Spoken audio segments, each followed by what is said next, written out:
क्या आप कल्पना कर सकते हैं कि भारत का मुख्य न्यायाधीश सीजेआई बनने के लिए कानून की औपचारिक पढ़ाई या लॉ डिग्री की जरूरत पड़े?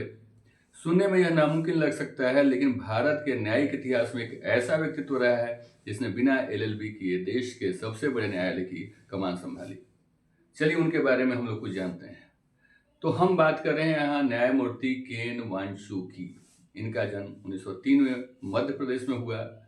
इन्होंने इलाहाबाद से अपनी स्नातक बीए की पढ़ाई पूरी की और 1924 में प्रतिष्ठित सिविल सेवा आईसीएस उत्तीर्ण की। 1926 में इन्होंने संयुक्त प्रांत यानी आज का उत्तर प्रदेश ज्वाइंट मजिस्ट्रेट के रूप में कार्यभार संभाला और प्रशासन की बारीकियों को समझा। कि वांचू जी का न्यायिक सफर तब शुरू होता है जब 1937 में उन्हें सेशंस और डिस्ट्रिक्ट जज नियुक्त किया गया। उनकी कार्य क्षमता का लोहा मानते हुए आज़ादी से ठीक पहले 1947 में उन्हें इलाहाबाद हाईकोर्ट का जज बना दिया गया। इसके बाद 1951 में वे राजस्थान हाईकोर्ट के मुख्य न्यायाधीश बने और 1958 में उनकी नियुक्ति सुप्रीम कोर्ट के जज के रूप में हुई। अब देखिए, क्या कोई प्रावधान है बिना डिग्री के जज कैसे बने? ये कोई प्रावधान है क्या? अब सवाल यह उठता है कि बिना लॉ डिग्री के सुप्रीम कोर्ट तक कैसे पहुंचे? इसका जवाब हमारे संविधान के अनुच्छेद 124 में है।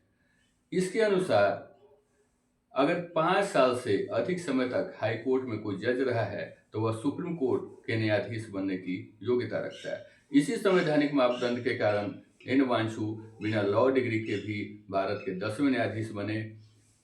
इन्होंने क्या क्या फैसले दिए? गोलकनाथ बनाम पंजाब राज्य से संबंधित बहुत ही महत्वपूर्ण फैसला है, जहां सुप्रीम कोर्ट के बहुमत ने कहा था कि संसद मौलिक अधिकारों में संशोधन नहीं कर सकती। वहीं न्यायमूर्ति वांशु ने अपनी असहमति डिसेंट दर्ज कराई थी।